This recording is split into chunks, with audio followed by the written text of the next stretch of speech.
أعوذ بالله من الشيطان الرجيم بسم الله الرحمن الرحيم الحمد لله رب العالمين والصلاة والسلام على أشرف الأنبياء والمرسلين وعلى آله وصحبه أجمعين على ما تحننا حكمتك وانشر علينا من خزائن رحمتك يا أرحم الراحمين يا فتاح يا عليم افتح قلوبنا فتوح العارفين وارزقنا فهم به والملائكة المقربين اللهم نوّر بكتابك أبصارنا واشرح به صدورنا واستعمل به أبداننا وأطلق به ألسنتنا وقوي به أجناننا وسع به أفهامنا وقوي عزامنا بحولك وقوتك فإنه لا حول ولا قوة إلا بك يا أرحم الراحمين رب اشرح لي صدري ويسر لي أمري واحلل عقدة من لساني يفقهوا قولي أما بعد.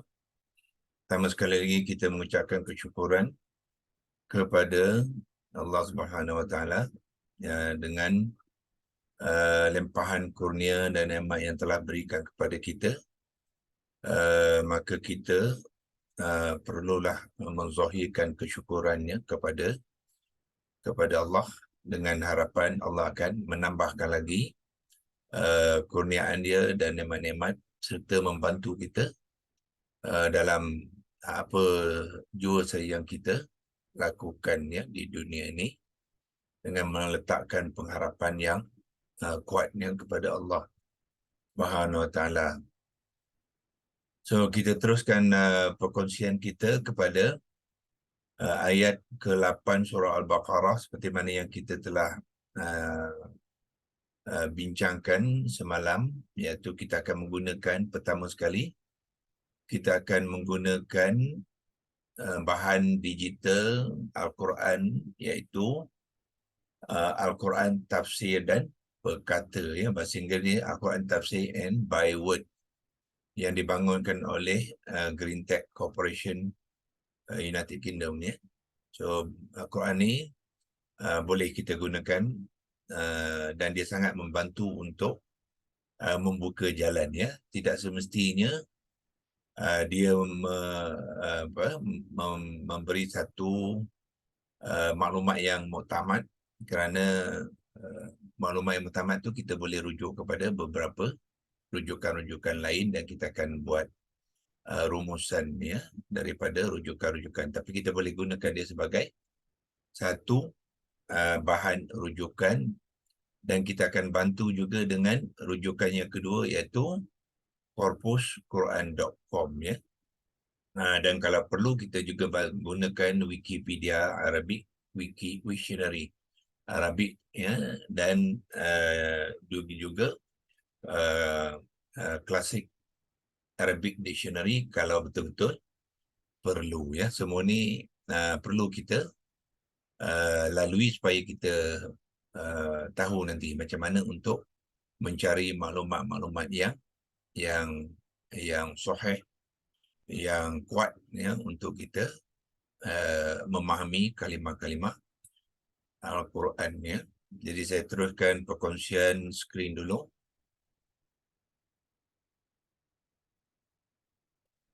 Dan kita terus kepada Quran tafsir dan perkata Okey, sekarang kita ingin berkongsikan bermula dengan ayat ke-8 dan kita akan melihat setiap kalimah-kalimah yang digunakan di dalam ayat itu So ayat yang kita nak bahaskan sekarang ialah dari ayat ke-8 lah ni. Wa minan nasi man yaqulu amanna billahi wa bil yaumil akhir wa ma hum bimu'minin. Bermula dengan kalimah pertama wa mina So wa mina adalah kalimah yang pertama. Kalau kita buat latihan macam mana nak mengenal berapa kalimahkah di dalam satu ayat tu, kita boleh buat latihan contohnya kalau kita ada dua cara Kalau kita tekan di sini kita akan lihat dia ini adalah kalimah yang pertama kalimah yang pertama. Kita tekan sini contohnya wabil yaumil ni, tekan di sini dia akan beri rujukan di sini. Ini adalah kalimah yang ketujuh. Ya. Dan kita tekan yang hujung sekali, bimu'minin itu adalah kalimah yang terakhir, so dia akan memberi panduan kepada kita. Yang ini kalimah yang keberapa, jadi kita tahulah dalam ayat ni berapa kalimah. Ya. So penting untuk kita, setiap ayat yang kita ingin bahaskan tu, kita mengetahui berapakah kalimah. Ya. So kita tekan saja cursor tu kat sini, tuan-tuan akan lihat 11. So bermakna ayat yang ke-8 ni mengandungi 11 kalimah, ya. Wa mina satu, an-nasi yang kedua, man yang ketiga, yaqulu yang keempat, amanna yang kelima, billahi yang ke-6, 7, 8, 9, 10, 11, ya. So pertama kali kita mengetahui ada 11 kalimah, ya. Tetapi di dalam kalimah-kalimah ni ada juga terdapat kalimah-kalimah yang dibangunkan ataupun dibentukkan, digabungkan oleh lebih daripada satu kalimah, ya. Itu kita akan tengok dalam pembentukannya yang lebih terperinci. Sebagai contoh, kalau kita ambil wabil yaumi ni, ya, dia sebenarnya walaupun dia kalimah yang ke berapa tadi, yang ke-7, ya, 7, 8, 9, 10 sampai yang ke-7, satu kalimah, ya. Dia adalah satu kalimah tu. So bermakna dalam ayat ni wabil yaumi adalah satu kalimah, ya, tetapi dia adalah dibangunkan daripada beberapa kalimah. Maknanya satu kalimah dibentuk daripada beberapa kalimah, ya. Pembentukan dia boleh jadi dari kalimah ataupun dari komponen yang bukan kalimah, ya. Cuba kita lihat. Ya, kita tekan di sini wabil yaumi ni kita akan lihat, ya, waw ni sebenarnya satu kalimah, ya, bi pun satu kalimah.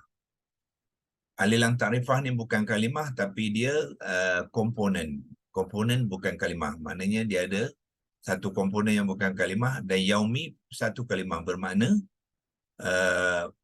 wabil yaumi walaupun dia satu kalimah yang ketujuh, tapi dia adalah dibangunkan daripada tiga komponen, tiga kalimah, dan satu komponen alilang ta'rifah. So ada 4 komponen sebenarnya di sini. 1, 2, 3, 4. Ya, 3 adalah komponen kalimah dan 1 bukannya kalimah. Dia hanya imbuhan saja, ya, imbuhan. Itu cara kita belajar, ya, mengenal. Okey. So kita mulakan dengan yang pertama, wa mina, ya. So kita tekan di sini wa mina. Dia adalah kalimah yang pertama, tetapi dia adalah gabungan 2 kalimah. Yang merah waw tu Quran, tafsir dan perkata ni menerangkan sebagai partikel permulaan, ya. Itu cuma silap spelling sajalah, ya. Permulaian tu typo error lah, ya. Tetapi maksud dia tu partikel permulaan, ya. So kalau tanya saya, dia tidak jelas apa yang dimasukkan partikel permulaan, ya. Partikel permulaan ni maknanya apa? Kalimah ataupun dia tulis partikel maknanya huruf, ya. Kalimah huruf, harfun. Harfun yang memulakan itu, ya. So dia sini tidak jelas. Kemudian di komponen yang kedua tu, biru tu dinyatakan sebagai kata depan, ya. Satu partikel permulaan dan satu kata depan. Kalau tanya saya, maklumat ni tak jelas, ya, tak jelas. Apa permulaan apa dia?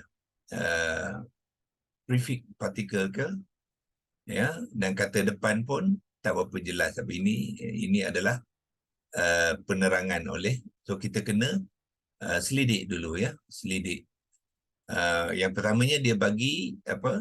Dia bagi maklumat terjemahan di sini Yang pertama tu yang dikatakan partikel permulaan tu, dia kata makna dia dan. Dan ya. So dengan dan ni, sekurang-kurangnya dia dah memberi sedikit kefahaman lah. Ya, maksudnya wow ni adalah kalimah yang memberi makna dan, tapi dia memberi nama dia sebagai partikel permulaan ya. So kemungkinan maklumat ni kurang jelas ya. Dan kata depan pun ya tidak berapa jelas. So apa kita buat? Kita boleh rujuk kepada kita gunakan rujukan yang kedua tu, yang saya kata kita gunakan corpus.com ya. Cuba kita lihat corpus.com. Okey, kita pergi ke Word. Adakah di sini? Okey, di sini ya. Kita dah buka Word by Word tadi. Ini bermula apa? Yang samalah ya, yang sama. So apa kita buat? Kita tekan di kalimah yang sama ni, yang sini surah Al-Baqarah ayat ke-8, kalimah yang pertama ya. So kita kenal lebih detail, kita tekan di sini. So supaya dia memaparkan. Okey ya. So sekarang ni ini penerangan oleh corpus.com ya. So sekarang ni kita lihat penerangannya. Wow ni dia birukan dan dia letak dia punya labeling REM ya.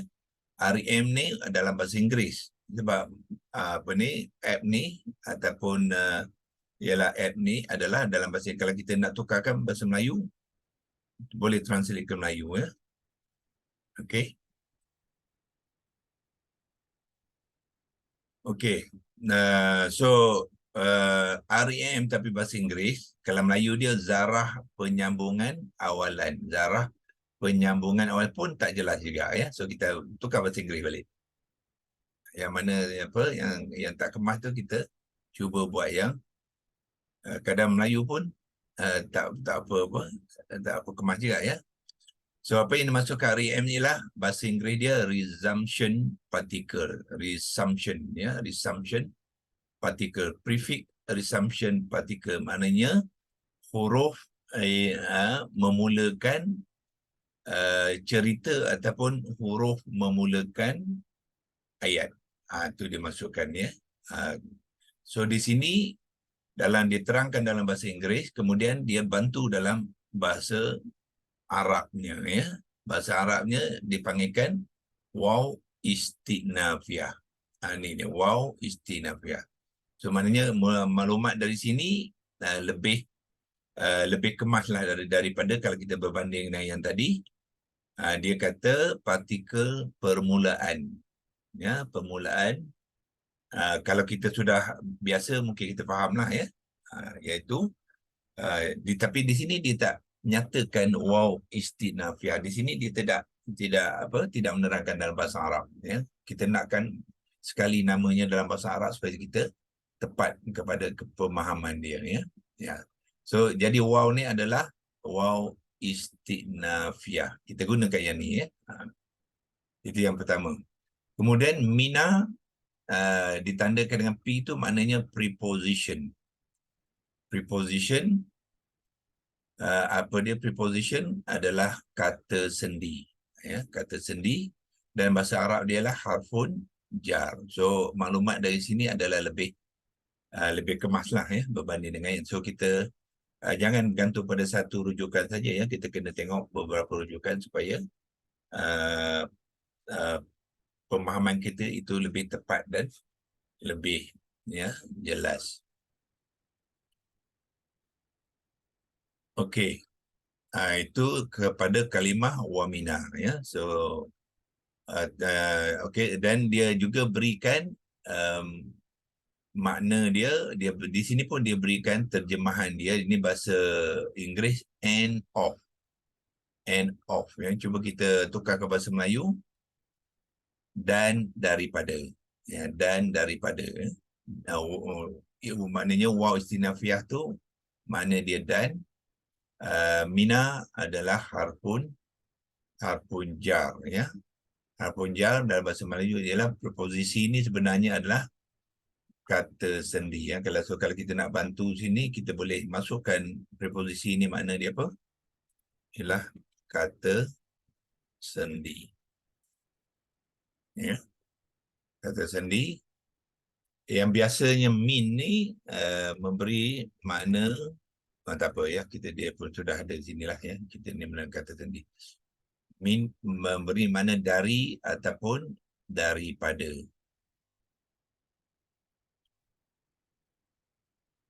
Okey. So kita clear drawing ni sebab kita nak gunakan paparan ni. So lihat balik di sini. Ya. Tetapi di sini dia tidak terjemahkan kepada dan daripada ya. Dia terjemahkan sebagai dan di antara. Dan di antara ya. Pun betul juga mengikut konteksnya. So kalau kita tengok secara literal maknanya dan daripada lah. Tetapi kemungkinan penterjemah ni dia menterjemahkan dalam konteks ayat ni ya. So macam mana kita nak lihat dia dalam konteks ayat, kita boleh tekan dia di sini, klik untuk selanjutnya ni, dia akan paparkan ayat ya, ayat yang berkaitan dengannya ya. Inilah ya. So maknanya wa mina kalau kita terjemah dan daripada Anas ni ialah manusia, dan daripada manusia pun boleh ya, tetapi dia menggunakan di antara, dan di antara manusia juga boleh. So di antara, daripada dan di antara itu dari di antara ni lebih tepatlah ya penggunaannya. Ya, itu bergantung kepada macam mana kita nak ya memahami mana kalimah tu di dalam ayat ya. So okey, kalimah pertama sudah selesai ya. So waw ni waw apa? Waw istinafiyah. So sekarang ni persoalannya, apakah yang dimaksud dengan waw istinafiyah? Apakah konteks waw istinafiyah? Sebab waw ni banyak. Ni ada waw atifah, ada waw istinafiyah, ada waw haliyah, ada waw apa lagi? Ya macam-macam waw ni ya. Waw al-qasam dan sebagainya ya. So macam mana kita nak memaham kenapa korpus tadi dia mengatakan waw istinafiyah. So cara untuk kita memahaminya ialah kita kena tengok balik kepada kedudukan waw tu dalam ayat-ayat yang berkaitan. So bermakna kita kena lihat dia bukan saja dalam ayat itu, tetapi dalam berkaitan dengan ayat yang sebelumnya ya. So kita dulu lihat ayat yang sebelumnya. Okey. So ini ayat ke-8. Ya, so ayat ke-8 adalah kesinambungan ayat yang ke-6 dan ke-7 ya. Apa maksudnya ialah 6 dan 7 nak Allah nak menceritakan tentang satu golongan, iaitu al-kafirun, golongan orang-orang kafir. Selepas ya Allah menerangkan dalam muka surat pertama ni iaitu golongan al-muttaqin ya. So ayat daripada ayat 2 hingga 5 ni fokus kepada perbincangan ni ialah kepada kumpulan yang pertama, iaitu lil muttaqin. Siapakah orang-orang yang bertakwa? Lil muttaqin tu Allah terangkan dalam ayat ketiga, 4 hinggalah ke-5, yang mana al-muttaqin ialah orang-orang yang berjaya, yang disebut al-muflihun ya. Kemudian Allah nak sambung cerita pula dalam Al-Baqarah ni mengenai kumpulan yang kedua. So maknanya kumpulan kedua ni ialah kesinambungan kepada ayat 1 hingga 5 tu. Ini itulah konsep istinafah ataupun musta'nifah ya, menyambung cerita, penyambungan cerita tanpa penyelarasan ya. Cerita satu dah tamat, nak masuk cerita kedua. Itu dipanggilkan konsep musta'nifah. So kalau ada waw digunakan untuk memulakan cerita tu, waw tu dipanggilkan waw istinafiyah. Kemudian Allah nak sambung lagi cerita. Sudah habis cerita tentang Al-Kafirun, dan Allah nak mulakan satu cerita baru, iaitu bermula dengan tentang orang-orang munafik. Ya. So maknanya ayat ni memulakan cerita tentang, so cerita tu akan berpanjangan lah sehingga kita tengok di akhir ayat mana yang mengakhiri cerita Al-Munafiqun. Ya. So bila itu berlaku, ini cerita yang kedua. Yang cerita pertama tentang orang-orang yang bertakwa, lil muttaqin. Kemudian ini cerita tentang Al-Kafirun yang dimulakan dengan innal ladzina kafaru ni. Inilah uh, uh, apa golongan-golongan yang nak diceritakan dalam kumpulan yang kedua, ya. Dan kemudian memulakan wa minan nasi mai ini untuk memulakan cerita tentang al-munafiqun, orang-orang yang munafik. Jadi waw ni menyambung cerita yang kedua tu, iaitu dinamakan waw istighnafiyah tadi, ya. So konsep penyambungan tu dipanggilkan musta'nifah, ya. Penyambungan adalah musta'nifah. So dimulakan dengan wa minan nas, ya. Itulah kita melihat, ya, kenapa waw ini ya yang dikatakan partikel permulaan ni juga kalau kita bantu dengan korpus tadi, kita akan lihat waw tu sebenarnya adalah waw istighnafiyah, ya. Okey. Dan harfun jar, okey. Di sini dia kata kata depan, ya. So sini kalau kita buat catatan tu kita kena perbaiki sikitlah. Kita tukar dia kepada kata sendi, ya. Kata sendi. So kita lihat peranan kata sendi apa yang berlaku ialah, so dia akan memberi kesan kepada kalimah yang selepasnya, ya.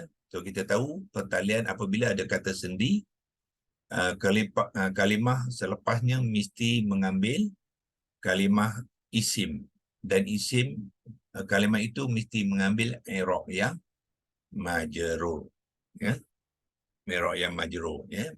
Jadi sebab itulah kita tengok di sini sin ni mengambil baris kasrah. Itu tanda yang jelas untuk kita melihatnya. So apabila terdapat harfun jar tadi, so harfun jar tu akan diikuti dengan kalimah isim, dan kalimah isim tu mesti mengambil i'rab yang majrur, ya. Okey, cuba kita lihat sedikit maklumat tentang an-nasi, ya. Kita biarkan tu. Sama juga kita boleh tekan di sini saja, ya. Tentang cursor ni tekan kepada kalimah yang kita nak bahaskan tu. Ya. So itu maklumat bagi an-nasi. Okey. So di sini maklumat ni dia tidak memberi maklumat tentang i'rab, iaitu majrurnya tidak dinyatakan di sini, ya.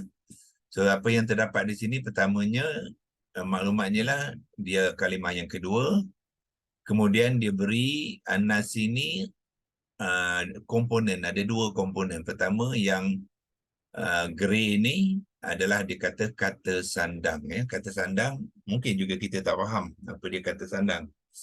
Kata sandang ni yang kita tahu jelas yang ni adalah sebenarnya apa? Alif lam ta'rifah lah, ya. So kalau kita nak bantu dia, ya, kita bantu kat sini, ya. Yang kata sandang ni sebenarnya adalah alif lam ta'rifah. Dan alif lam ta'rifah ni dia ada dua jenis, ya, sama ada qamariyah ataupun syamsiah. So dalam konteks ni dia adalah syamsiah. So kita masukkan sekali, ya, jenis dia. Dia adalah alif lam ta'rifah syamsiah yang dikatakan kata sandang tu, ya. Ini mungkin bahasa Indonesia agaknya.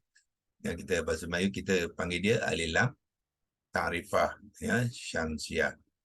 Kata benda jelas, kata benda tu maknanya apalah, ya. kita bantukan kata benda ni ialah is ismun lah, ya, ada ismun. Okey. Tetapi dia tidak menyatakan i'rab. Kita tahu sim baris depan tu, ya, isim majrur, ya. Dia kata-kata benda saja, iaitu kata benda bermakna ismun, ya, tapi sim baris bawah dia tidak nyatakan i'rabnya, kita bantulah dia, ya. Dia adalah isim majrur, dan mungkin nanti kita akan kupaskan lagi dia secara lebih detail, ya. Ismun tu jenis ismun, ya, ismun yang mana satu, ya, sebab ismun banyak jenis ismun. Yang pertama sekali, kalau kita nak bantu dia, disebabkan alilan ta'rifah ni, jadi pengenalan kepada ismun tu kita boleh kemaskan lagi dengan mengatakan dia isim ma'rifah lah. Jelas di situ sebab terdapat alilan ta'rifah, dia menjadi isim yang ma'rifah, dan kita beri juga i'rab dia sekali, ya. Dalam penerangan biasanya kita juga masukkan jantina dia, ya. So jantina dari situ dia adalah muzakkar, okey.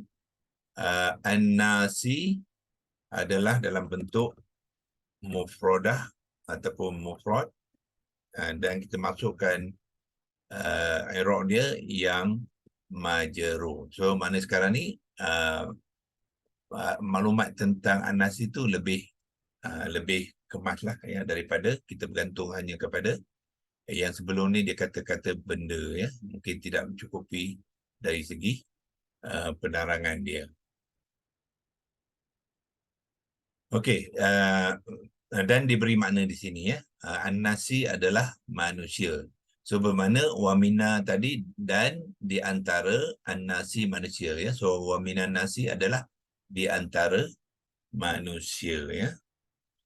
Okey, cuba kita lihat sedikit tambahan, ya. An-nasi ni diberikan di sini nasun, ya, nasun. Bermakna apa? An-nasi ini adalah kalimah yang diterbitkan ataupun dibentuk daripada nasun. Bermakna nasun ni adalah yang dipanggilkan kata terbitan, ya. Kata terbitan sebelum dia membentuk kalimah di dalam ayat itu, ya. So nasun, kalau kita buat pembentukan kalimah, boleh kita gunakan leksi logos tu untuk kalau kita mahu menunjukkan pembentukan kalimah. So daripada nasun ditambahkan alif lam ta'rifah, dia jadi an-nasu. Kemudian bila ada min selepasnya, sebelumnya, dia mengambil i'rab yang majrur. Itulah, ya, lebihkan prosesnya. Kalau kita nak tunjukkan sekarang pun boleh, ya. Kita pergi ke leksi logos, ya. Tengok leksi logos sama dah ada buka ke belum? Ada, ya. Okey, biarkan catatan di sini. Kita nak melihat daripada nasun tadi kepada an-nasi, ya, secara ringkas dulu. Tidak keseluruhan pembentukan, sebab kita nak nanti kita nak kongsikan apakah sebenarnya 3 huruf akar, ya, kepada ni. Untuk hari ini saya ambil pada nasun kepada an-nasi dulu. Ya, kita non baris atas dengan alif dan bertanwin nasun, ya, kepada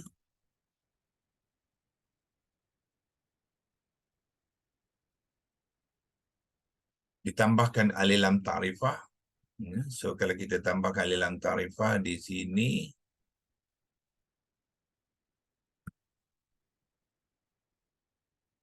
kepada nasun,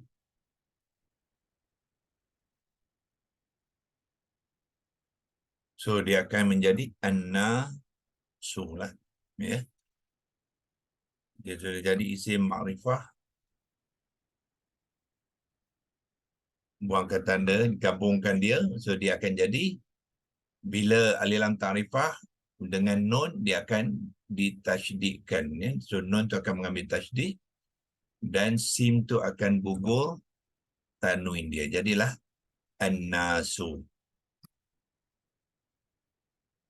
Okey. So bagaimana boleh jadi an-nasi? Sebab ada harfun jar sebelumnya. So kita masukkan lagi kalimah sebelumnya itu wamin. Wa min, ya. So asalnya wamin ialah dia apa? Dia bersukun, ya. Dia tanda sukun. Min adalah tanda sukun, ya. Okay, dan masukkan an-nasu. Okay. So sekarang ni yang non bersukun, ya, dan bertemu dengan lam ni pun lam sukun, ya. Jadi dua huruf sukun tak boleh dibunyikan, ya. Sebab itulah non yang sukun ni ditukarkan kepada baris atas. Jadilah wa minan na, kemudian sebab dia harfun jar, jadi an-nasu kena dimajrurkan, ya. So sim baris depan yang marfu', an-nasu adalah yang marfu'. Default dia marfu' di sini, ya. Tetapi disebabkan harfun jar, so dia kena bertukar i'rab kepada yang majrur, so dia perlu ditanda dengan baris bawah, ya, baris bawah. Itulah, ya, macam mana wa minan nas an-nas itu berlaku, ya. So besok kita akan buat pembentukan sepenuhnya dengan melihat apakah tiga huruf akal, adakah dia kata dasar dan sebagainya, ya, dalam pembentukan an-nas ini. So yang ni kita boleh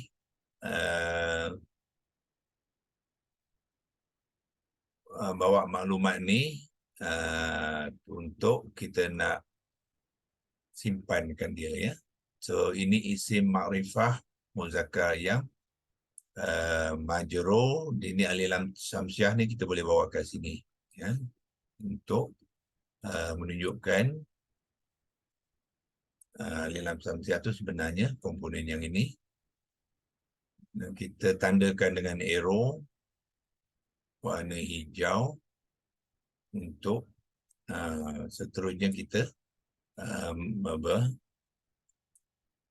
berkongsikan maklumat ni, ya, yang mana kita akan sambung besok. Hari ini kita berhenti di sini dulu dan kita simpan dia, ya, simpan dia dalam print screen supaya kita boleh guna untuk perbahasan kita besok. Dan pada masa sama kemungkinan kita nak gunakan lagi, kita boleh copy dia kepada template kosong, ya. Kita copy dia supaya besok kita tak payah type balik lah.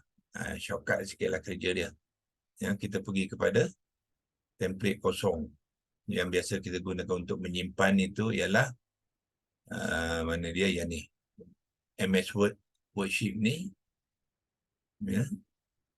Simpan dia kat ujung sekali. Ini kita dah boleh padamkan drawing. Okay.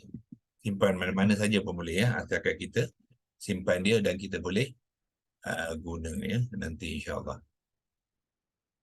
Okay, dan jangan lupa untuk save lah, ya. Bila dah simpan tu kena save, kalau tidak nanti dia hilang tak dapat guna. Okay, so besok kita boleh copy dia balik ke Alexia dan kita akan sambung pembentukan, ya, kalimah tu. Okay, untuk hari ini kita berhenti di sini dulu. Wabillahi taufiq wal hidayah. Wassalamualaikum warahmatullahi wabarakatuh. Waalaikumsalam. Waalaikumsalam warahmatullahi wabarakatuh. Terima kasih, Doktor.